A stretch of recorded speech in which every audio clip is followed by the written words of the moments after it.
আজকের বিধর্মী জয়া আহসানকে এনে দুর্গাপুরকে অশান্ত করার চক্রান্তের বিরুদ্ধে বিজেপি লড়ছে।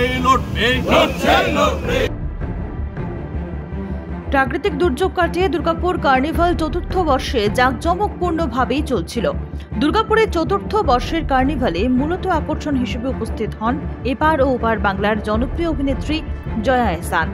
এলইডি আলোয় উজ্জ্বল মঞ্চে কখনো তিনি দুপুরে রবীন্দ্রসঙ্গীত গাইলেন, আবার কখনো দর্শকদের উদ্দেশ্যে নানান কথা তুলে ধরলেন।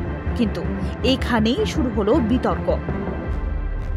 মঞ্চে জয়া আহসান, আর কেন বাংলাদেশি অভিনেত্রীকে দুর্গাপুর কার্নিভালে নিয়ে এসে দুর্গাকে অপমান করা হলো, এমন অভিযোগ তুলে তখন দুর্গাপুরের মহকুমা শাসকের পদত্যাগের দাবিতে রাস্তায় নেমে পড়লেন বিজেপির নেতা কর্মীরা। তৃণমূলের জেলা সভাপতি পাল্টা দাবি, শিল্পীর কোনো জাত, কোনো ধর্ম, কোনো বেড়া হয় না। অভিযোগ আর পাল্টা অভিযোগের আঁচে দুর্গাপুর কার্নিভাল চতুর্থ বর্ষ উত্তপ্ত হয়ে উঠল। বাংলাদেশের অভিনেত্রী জয়া আহসান দুর্গাপুরে দুর্গাপুজো কার্নিভালে বিশেষ অতিথি হিসেবে উপস্থিত হতেই চড়ল রাজনৈতিক পারদ। ক্ষোভে ফেটে পড়লেন বিজেপির নেতা কর্মীরা। দুর্গাপুরের মহকুমা শাসক সৌরভ চট্টোপাধ্যায়ের দপ্তরের সামনে এবং এসডিও বাংলোর সামনে মানববন্ধন ও প্রতিবাদ কর্মসূচি শুরু করে বিজেপি কর্মী ও নেতৃত্বরা। বাংলার সংস্কৃতিকে কালিমালিপ্ত করতে চাইছে বিজেপি বলে তীব্র কটাক্ষ করলেন জেলা তৃণমূলের সভাপতি নরেন্দ্রনাথ চক্রবর্তী। আসলে শিল্পীর কোনো জাত হয় না, শিল্পীর কোনো ধর্ম হয় না, শিল্পীর কোনো বর্ণ হয় না। যারা শিল্পীর কে এভাবে দেখে তারা সনাতনী নয়, তারা হলো অধঃপতনী। হ্যাঁ, তারা ভারতবর্ষকে পিছিয়ে দিচ্ছে। তাই শিল্পী শিল্পের জায়গায় থাকবে। জয়া আহসান অত্যন্ত ভালো বড় শিল্পী, সঙ্গীত এবং শিল্পের জগতে, সিনেমার জগতে তিনি অত্যন্ত উদীয়মান শিল্পী। তার প্রচুর বই, সিনেমা দুই বাংলার বুকে মানুষ উপভোগ করেছেন। আমরা অত্যন্ত কৃতজ্ঞ যিনি আমাদের ডাকে সাড়া দিয়ে আমাদের কার্নিভালের মঞ্চে এসছেন। তাই কে কি বলল তাতে যায় আসে না, মানুষ বিচার করবে।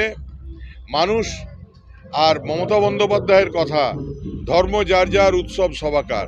তাই এই উৎসবের আনন্দে, উৎসবের এই মেলবন্ধনে জয়া আহসানকে আমরা স্বাগত জানাই এবং আমরা বলবো দুর্গাপুরের মানুষও তাকে উপভোগ করছে।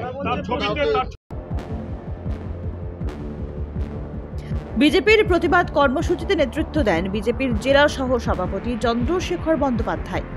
বিজেপির জেলা সহ সভাপতি চন্দ্রশেখর বন্দ্যোপাধ্যায়ের অভিযোগ, এক বাংলাদেশি নাগরিককে রাজ্য সরকারের পুজো কার্নিভালের মঞ্চে আমন্ত্রণ জানানো অত্যন্ত দায়িত্ব জ্ঞানহীন এবং প্রশ্নযুক্ত সিদ্ধান্ত। আজকে মহকুমা শাসকের দপ্তরের সামনে আমাদের হয়তো মন থেকে ইচ্ছা ছিল ভারতীয় জনতা পার্টির কর্মীদের বিজয়ার শুভেচ্ছা জানাতে আসবো মহকুমা শাসককে, কিন্তু মহকুমা শাসক যে কাজ করেছেন, শুভেচ্ছা জানানো তো দূরের কথা, আমরা মহকুমা শাসকের পদত্যাগ দাবি করছি। এই কারণে পদত্যাগ দাবি করছি, মহকুমা শাসক, মহকুমা প্রশাসন এবং দুর্গাপুর জেলা প্রশাসন, এডিপিসি সকলে মিলে যে কার্নিভাল করছেন, সেখানে সারা বাংলায় যেখানে হিন্দু দেবদেবীর পূজা অর্চনা হচ্ছে, কোথাও পুলিশ পারমিশন দিচ্ছে না। পারমিশন দিলে সেখানে আজানের সময় ফতোয়া দিচ্ছেন এই রাজ্যের নির্বাচিত জনপ্রতিনিধিরা যে আজানের সময় মাইক বন্ধ রাখতে হবে, এবং হিন্দু দেবদেবীদের মূর্তি ভাঙা হচ্ছে। বাংলাদেশে যে প্রক্রিয়ায় হচ্ছে, পশ্চিম বাংলাতেও এক প্রক্রিয়ায় হচ্ছে। এখানে মুখ্যমন্ত্রী বাংলাকে পশ্চিম বাংলাদেশে পরিণত করতে চাইছে। একজন বিধর্মী বিতর্কিত অভিনেত্রী জয়া আহসানকে এনে দুর্গাপুরের মহকুমা প্রশাসক থেকে প্রশাসক মণ্ডলীর সদস্যরা এই বার্তাই দিতে যাচ্ছেন যে তারা শান্ত দুর্গাপুরকে থাকতে দেখতে চান না, তারা অশান্তি দেখতে চান। হিন্দুদের উপর যারা আক্রমণ করছে জিহাদি শক্তি, সেই জিহাদি অভিনেত্রী জয়া আহসানের অবিলম্বে ভিসা পাসপোর্ট বাতিল করা হোক। আমরা কেন্দ্রীয় সরকারের কাছ থেকে আজকের এই মানববন্ধন কর্মসূচি থেকে আমরা এই দাবি জানাচ্ছি।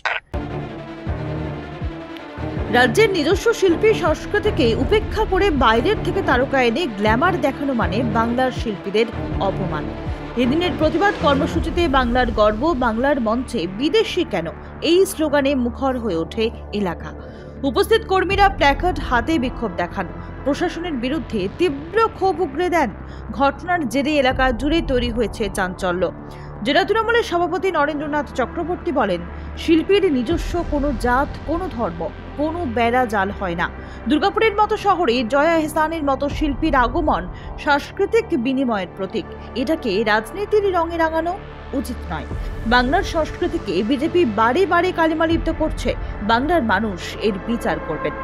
দুর্গাপুর কার্নিভাল 2025 অভিযোগ আর পাল্টা অভিযোগে উত্তপ্ত হলো এই দিন। Bureau report, news hunt.